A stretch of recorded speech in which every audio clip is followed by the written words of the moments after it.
ରାଧେ କୃଷ୍ଣ। ମନରେ ଗୋଟିଏ ପ୍ରଶ୍ନ ଆସେ, ପ୍ରତ୍ୟେକ ମଣିଷ ଜନ୍ମ ହେବା ପରେ ତାର କୌଣସି ଉତ୍ସବ କରାଯାଏନି, ବରଂ କରାଯାଏ 21ରେ ନହେଲେ ଶୂନ୍ୟକ୍ଷେତ୍ର ବର୍ଷକରେ। କିନ୍ତୁ ଜାଣି ଆଶ୍ଚର୍ଯ୍ୟ ହେବେ, ପ୍ରତ୍ୟେକ ଦେବୀ ଦେବତାଙ୍କର ଜନ୍ମଦିନ ହିଁ ଉତ୍ସବ ପାଳନ କରାଯାଏ। ଅଥଚ ଭଗବାନ ଶ୍ରୀକୃଷ୍ଣଙ୍କର ଗୋଟେ ଦିନ ପରେ କାହିଁକି? ହଁ ଆଜ୍ଞା, ଦିନେ ଜନ୍ମାଷ୍ଟମୀ ହୁଏ, ଅର୍ଥାତ୍ ତାଙ୍କର ଜନ୍ମଦିନ, କିନ୍ତୁ ପାଳନ ହୁଏ ନନ୍ଦ ଉତ୍ସବ ଦିନ। ଆର କାରଣ କଣ ଜାଣନ୍ତି? ନିଶ୍ଚୟ ଆପଣମାନେ ଜାଣିଥିବେ, ଅବଶ୍ୟ ତର୍ଜମା କରିନଥିବେ।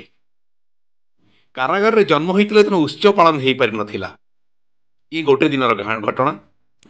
ଏବଂ ତାର ଦିନ ନନ୍ଦରାଜାଙ୍କ ପାଖରେ ସେ ପୁନର୍ବାର ଜନ୍ମ ନେଇଛନ୍ତି, ବା ନନ୍ଦରାଜାଙ୍କ ପାଖରେ ସେ ଉପସ୍ଥିତ ହେଇଛନ୍ତି।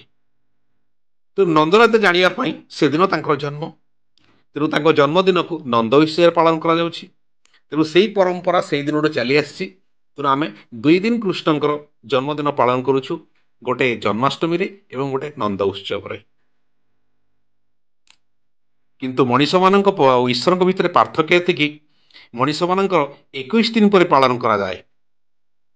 ଅର୍ଥାତ୍ ତାଙ୍କର 21 ଜନ୍ମ ପରେ ସେମାନେ ଧୋଇ ହୁଅନ୍ତି ବା ପବିତ୍ର ହୁଅନ୍ତି, ତେଣୁ 21ରେ ତାଙ୍କର ଜନ୍ମଦିନ ପାଳନ କରାଯାଏ।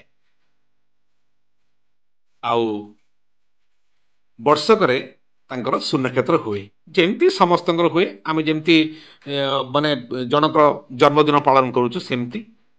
କିନ୍ତୁ ଭଗବାନଙ୍କର ଯେଉଁଦିନ ଜନ୍ମ, ସେଇଦିନ ତାଙ୍କର ଜୟନ୍ତୀ ବା ଜନ୍ମଦିନ ପାଳନ କରାଯାଏ।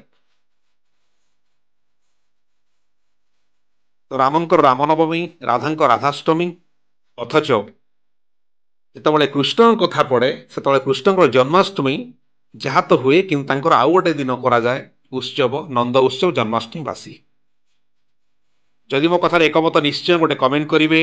ରାଧେ ରାଧେ।